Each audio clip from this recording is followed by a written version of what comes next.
నమస్తే, శ్రీమాత్రే నమః, శ్రీకృష్ణాయ నమః. మనం ఎప్పుడు యోగాల గురించి చెప్పుకుంటుండేవాళ్ళం కదా. అయితే ఈసారి అక్టోబర్ నెల అంటే యోగాలన్నీ అయిపోయినాయి మనకి.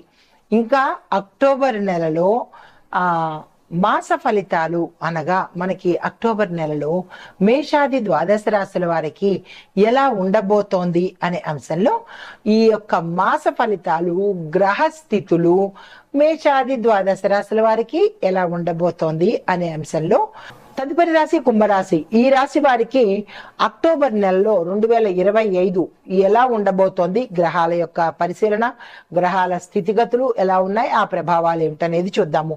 ముందుగా గ్రహస్థితులు కుంభరాశి వారికి ఈ నెలలో శని భగవానుడు 12వ స్థానంలో ఉండడం వల్ల ఖర్చులు విపరీతంగా పెరుగుతాయి. అనవసరమైన ఖర్చులు,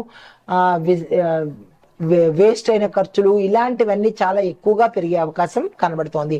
రాహు 3వ స్థానంలోను, కేతు 9వ స్థానంలోను ఉండడం వల్ల మిశ్రమ ఫలితాలు మాత్రమే గోచరిస్తున్నాయి.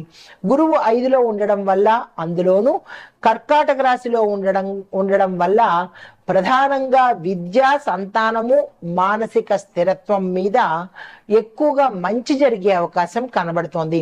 సూర్యుడు 8వ స్థానంలో ప్రారంభమయ్యి మధ్య నెలలో 9వ స్థానానికి వెళ్తాడు. బుధుడు, శుక్రుడు, కుజుడు ఈ ముగ్గురు కూడా సమయాన్ని బట్టి మీ ఆర్థిక, వ్యక్తిగత రంగాలలో ప్రభావాన్ని చూపిస్తూ ఉంటారు. అయితే ముందుగా విద్యార్థులకు ఎలా ఉండబోతోందంటే, గురు కటాక్షం వలన వీళ్ళకి అన్ని రంగాల్లోనూ సక్సెస్ సాధించడంతో పాటు మంచి ఫలితాలు పొందుతారు. అయితే సైన్సు, టెక్నికల్, లా, ఈ మేనేజ్మెంటు ఈ 4 విభాగాల్లో చదువుతున్న విద్యార్థులకు ప్రత్యేకమైన అనుకూలత ఉండడంతో పాటు పోటీ పరీక్షలకు సిద్ధమవుతున్న వారికి మంచి కాలము అని చెప్పొచ్చు అనమాట. సో నిరభ్యంతరంగా మీరు కాంపిటేటివ్ ఎగ్జామ్స్ రాసుకోవచ్చు. కాన్సన్ట్రేషన్ బలంగా ఉంటుంది. విదేశీ విద్య అవకాశాలు కూడా మీకు వచ్చే అవకాశం కనబడుతోంది. అయితే ఉద్యోగస్తులకు చూసుకున్నట్టయితే కనుక ప్రభుత్వ ఉద్యోగస్తులకు ఈ నెలలో ప్రమోషన్స్, పదోన్నతులు, ప్రమోషన్స్ రావడము, మీరు దీంతో పాటు వేరే స్థానానికి వెళ్ళే అవకాశాలు, మార్పులు కనబడుతున్నాయి. పెద్దల ఆదరణ ఉంటుంది. ఇంకా ప్రైవేట్ ఉద్యోగస్తులు చూసుకున్నట్టయితే కనుక కొత్త ప్రాజెక్టులు వస్తాయి, కొత్త కాంటాక్ట్స్ వస్తాయి. దీంతో పాటు మీ యొక్క పనిలో గుర్తింపు కూడా పొందే అవకాశం కనబడుతోంది. జీతం పెంపు విషయం మీద సానుకూలమైన పరిణామాలు, సానుకూలమైన స్పందన కలిగే అవకాశం కనబడుతోంది. ఐటీ రంగంలో ఉన్న వారికి కొత్త టెక్నాలజీస్, ఆన్ సైట్ అవకాశాలు ఎక్కువగా వస్తాయి. కొత్త స్కిల్స్ నేర్చుకోవడం ద్వారా మీ కెరియర్లో మీరు గ్రోత్ని ఎక్స్పెక్ట్ చేసే అవకాశం కనబడుతోంది. వ్యాపార పరంగా చూసుకున్నట్టయితే కనుక వ్యాపారంలో లాభాలు వస్తాయి. పెట్టుబడులకు ఇది మంచి సమయము. కొత్త కాంట్రాక్ట్స్ కూడా వస్తాయి. భాగస్వామ్య వ్యాపారాలు సానుకూలమైన ఫలితాలు కూడా ఇస్తాయి. ఐటీ సర్వీసెస్, కన్సల్టెన్సీ, దీంతో పాటు ట్రేడింగ్ లో ఎవరైతే చేస్తున్నారో ఆ రంగాలలో వృద్ధి అనేది గోచరిస్తోంది. కొత్త పెట్టుబడులకు కూడా ఈ సమయం అనుకూలంగా ఉంది. ఆ దిశగా ప్రయత్నం చేసుకోండి. దూర ప్రయాణాల ద్వారా వ్యాపారంలో లాభాలు కూడా వచ్చే అవకాశం ఉంది. ప్రయాణాలు లాభాలు తెచ్చిపెడతాయి. అయితే వ్యవసాయదారులకు చూసుకున్నట్టయితే కనుక ఈ నెలలో వర్షపాతము, నేల పరిస్థితులు కూడా చాలా చక్కగా అనుకూలంగా ఉన్నాయి. అయితే పంటలకు మంచి దిగుబడి రావడంతో పాటు మంచి గిరాకీ రేటు కూడా వచ్చే అవకాశం కనబడుతోంది.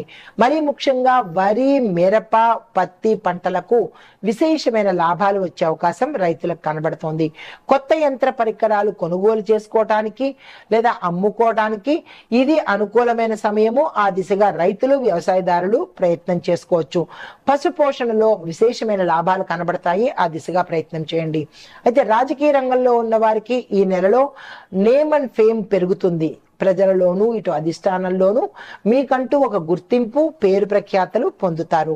అయితే కొత్త సపోర్ట్ కూడా మీకు లభించే అవకాశం కనబడుతోంది. అయితే ప్రజలలో మమేకమయ్యి అంటే వాళ్ళతో కలిసిపోయి మీరు కనుక చేసినట్టయితే వారి యొక్క ఆదరణ, అభిమానము మీరు పొందిన వాళ్ళు అవుతారు. విరోధుల మీద విజయం కూడా సాధించే అవకాశం కనబడుతోంది. పార్టీ పెద్దల యొక్క సహాయ సహకారాలు మీకు సమయానికి ఈ నెలంతా ఉంటాయి.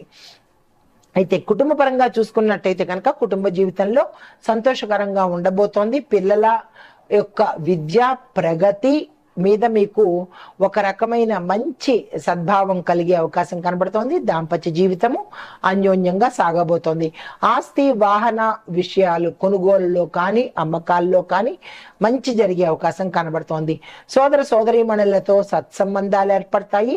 పెద్దల యొక్క ఆశీర్వాదం మీకు ఎప్పుడూ ఉంటుంది. అయితే ఆరోగ్యపరంగా చూసుకున్నట్టయితే కనుక అనారోగ్య సూచనలు చాలా చాలా చాలా ఎక్కువ కనిపిస్తున్నాయి. ఈ విషయంలో జాగ్రత్త తీసుకోండి. శరీర దౌర్బల్యము, తలనొప్పి, జలుబు వంటి తీవ్రమైన, జలుబు అంటే సాధారణ జలుబు కాదు, తీవ్రమైన సమస్యలకు దారి తీసేటటువంటివిగా గోచరిస్తున్నాయి. అయితే సక్రమమైన ఆహార పద్ధతులు, వ్యాయామము, ఆహార నియమాలు పాటిస్తే కనుక కొంత మంచి జరిగే అవకాశం కనబడుతోంది. మానసిక ప్రశాంతత అనేది మీరు ఏర్పాటు చేసుకోవాలి. మీకు చెప్పదగిన పరిహారము, సుబ్రహ్మణ్యేశ్వర స్వామి వారి ఆలయ దర్శనం చేసుకోవడంతో పాటు ఆ స్వామి వారిని అర్చన చేసినట్టయినా, అభిషేకం చేసుకున్నట్టయినా కానీ మంచి జరిగే అవకాశం కనబడుతోంది. దీంతో పాటు ఓం నమో నారాయణాయ అనే మంత్రాన్ని సాధ్యమైనన్ని సార్లు ప్రతిరోజు జపించే ప్రయత్నం చేసుకోండి. గురువారంలో పసుపు వస్తువులు, శనివారంలో నువ్వులు దానం చేసినట్టయితే కనుక కాస్త మంచి జరిగే అవకాశం ఉంది. అయితే ఆవులకు పచ్చగడ్డి మీ చేత్తో పెట్టడం ద్వారా గ్రహ సంబంధిత దోషాలు ఏమైనా ఉంటే కనుక సానుకూలంగా అయ్యే అవకాశం కనబడుతోంది. ఆలయంలో దీపారాధన చేసుకున్నట్టయితే మంచి జరిగే అవకాశం కనబడుతోంది.